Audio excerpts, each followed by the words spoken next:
हरिओम तत्सत। Trilogy of life में जैसा कि आप सभी को मालूम है कि यह जीवन त्रिगुणमयी है। त्रिगुणमयी अर्थात तीन गुण सत रज तम। लेकिन इसके आगे बढ़ें तो आज बात करने वाले हैं कि इस संसार के तीन चीज़ों पर प्रकृति की जो विधान है वो कभी भी भरोसा नहीं करना चाहिए। कौन सा वो तीन चीज़ है? जन, मन और धन। ये तीन चीज़ पर कभी भी भरोसा नहीं करना चाहिए। कौन कौन सा? फिर से सुन लीजिए। जन, मन और धन, ये तीनों एन मौके पर जो है धोखा देते हैं। कैसे? ये मन एक ऐसा चीज़ है कि जैसे पानी आप छोड़ेंगे तो हमेशा नीचे की ओर जाएगा, ऊपर उठाने के लिए यंत्र चाहिए होता है। ठीक उसी तरह से मन हमेशा नीचे की ओर जाता है। मन को ऊपर उठाने के लिए भगवान की भक्ति चाहिए, गुरु मंत्र चाहिए। जिस तरह से मन हमेशा नीचे जाता है, ऊपर उठाने के लिए भक्ति, बिना राम नाम का, बिना भजन का, बिना भक्ति का, बिना सेवा का, बिना सुमिरन का, बिना समर्पण का मन ऊपर जा ही नहीं सकता है। और देखिए, ये मन ही है कि व्यक्ति से कोई भी काम करा लेता है। ये मन ही तो है, नहीं तो कौन किसके मुंह में जो है गुलाब जामुन ठूसता है, कौन किसको चाय पीने के लिए ज़बरदस्ती पिलाता है। लेकिन ये मन ही तो है कि वो डायबिटीज करा देता है। मन ही है कि खा खा करके 80 ठो बीमारी पैदा कर देता है। कौन किसके मुंह में ज़बरदस्ती खिलाता है। यदि माँ को छोड़ दीजिए, छोटे से बचपन में आपको ज़बरदस्ती खिलाती थी, इसके बाद आप खुद याद कीजिए कि खुद के ही खाने से कोई आपसे निवेदन कर सकता है, कह सकता है, लेकिन ये खुद के ही खाने से 80 ठो बीमारी हुई है। ये धन की लीलापसा, धन की जो है लालच, ये धन के पीछे सुबह से उठते ही व्यक्ति शुरुआत कहाँ से करता है? ज़िंदगी चाह से शुरू करता है कि आज ये करना है, और प्लानिंग कर लेता है, उसकी महत्वाकांक्षाएं हैं। फिर दूसरी चीज़ आती है चाय, और तीसरी चीज़ आती है कि उस चाय से क्या हुआ? तन बेकार हुआ। चाह से क्या हुआ? चिंता जगी।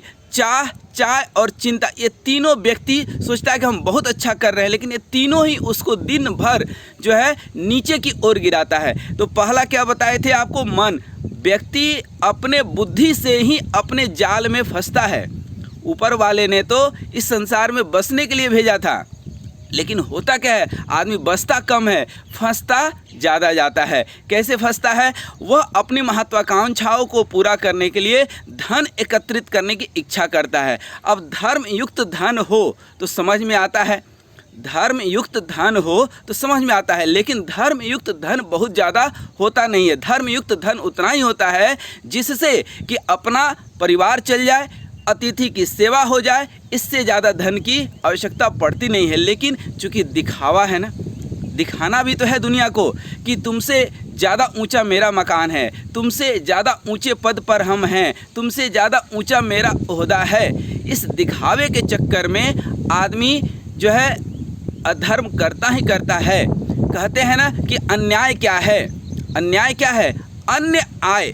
जब भी आप अन्य आय के, जो आपके कर्तव्य कर्म के अनुसार आय हो रहा है वो तो बहुत अच्छी बात है, लेकिन उससे ऊपर जो भी आप अन्य आय सोचते हैं वही अन्याय है वस्तुतः। तो ये धन की, और ये धन एक ऐसा चीज़ है कि आप कितने भी राजा महाराजा को आप देख लीजिए, किसी की जो है इस धन से मन नहीं भरा है।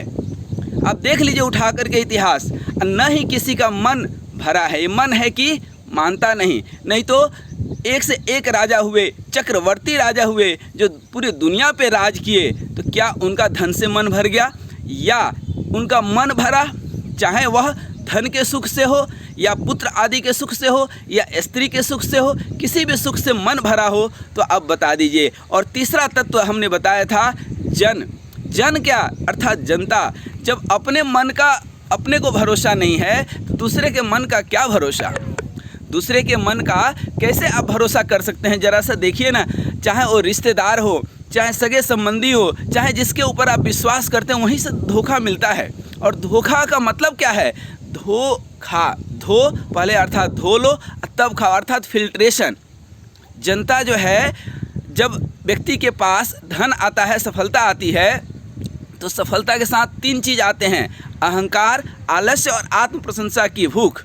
जब आप बड़े आदमी बनते हैं तो लोग आपकी प्रशंसा करते हैं।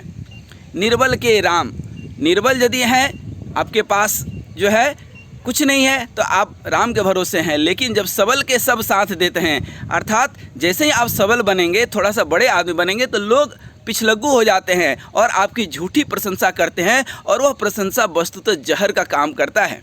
कभी आप विचार करके देखिएगा, किसी गरीब का, किसी निर्बल का कौन प्रशंसा करता है, उसके आगे पीछे कौन करता है?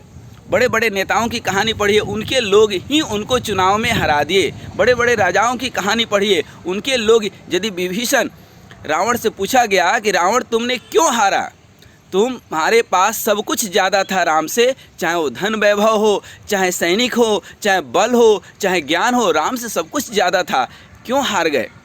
रावण ने सिर्फ एक उत्तर दिया कि हारने का सिर्फ एक कारण था कि राम का भाई राम के साथ था और मेरा भाई भी राम के साथ था। तो ये जन, चाहे कोई भी सगा संबंधी है, विश्वास सिर्फ उतना सा ही जितना कर्तव्य कर्म बनता है, शास्त्रोक्त विधि से अथवा व्यवहार में रहते हुए भी निर्व्यवहार अर्थात निर्विचार, बिना अपेक्षा और उपेक्षा का जीवन जीने की, अर्थात संसार में रहते हुए भी संसारिकता में नहीं आध्यात्मिकता में जीवन जीना। तो ये तीन जो गुण आपको बताए थे, जरा सा सतर्क रहिएगा, इनके ऊपर भरोसा मत कीजिएगा। पहला हमने बताया था मन, इस मन को थोड़ा सा कंट्रोल, जिसका मन पर काबू वो सबका बापू, मन को थोड़ा कंट्रोल करके, अन्यथा ये मन के अंदर उठने वाली बुद्धि, आप अपनी बुद्धि ही अपने को कई जगह फंसा देती है। ज़्यादा बुद्धि चला लेते हैं ना, और भगवान ने बुद्धि ही तो एक चीज़ है जिसको सबको पर्याप्त दी है। कोई नहीं कहता है कि मेरे पास बुद्धि की कमी है, तो अपनी बुद्धि के कारण ही आप फंसते हैं। आप कहीं भी उठा करके देख लीजिए, आपके जीवन की 99% समस्या आपकी अपनी बुद्धि के कारण ही उत्पन्न हुई है।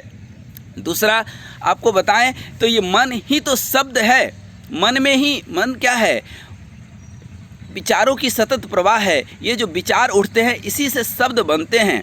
और आप देखिए 90% आपके जीवन की समस्या आपके अपने विचार, अपने सोच, अपने शब्द हैं। शब्द शब्द सब कहे, शब्द के हाथ न पाँव। ये शब्द से ही कोई किसी के दिल में उतरता है, कोई किसी के दिल से उतरता है। अर्थात यहाँ भी क्या आ गया? मन।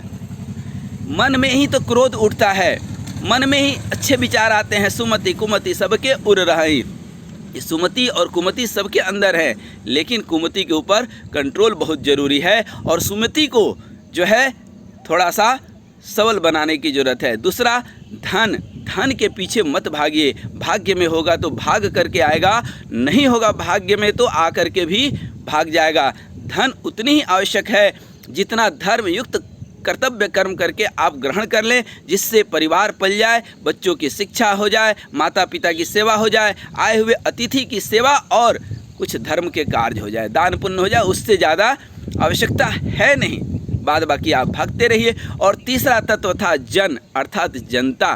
दूसरे के ऊपर क्या विश्वास करना, और उस व्यक्ति पे विश्वास करना जिसके खुद के ऊपर विश्वास नहीं है, उस व्यक्ति से सम्मान की उम्मीद करना जिसका खुद कोई सम्मान नहीं है, जिसकी खुद की कोई प्रतिष्ठा नहीं है, वो आपका प्रतिष्ठा देगा, आपको प्रतिष्ठा देगा, ऐसी संभावना हो नहीं सकती है। इसलिए दूसरे के ऊपर विश्वास करने के बजाय एक भरोसे राम के, एक ऊपर वाले के ऊपर विश्वास कर लीजिए तो नैया पार हो जाएगी। अर्थात भगवान का भजन ही एक ऐसा चीज़ है जो जीवन के साथ भी है और जीवन के बाद भी है। हरिओम तत्सत, हरिओम।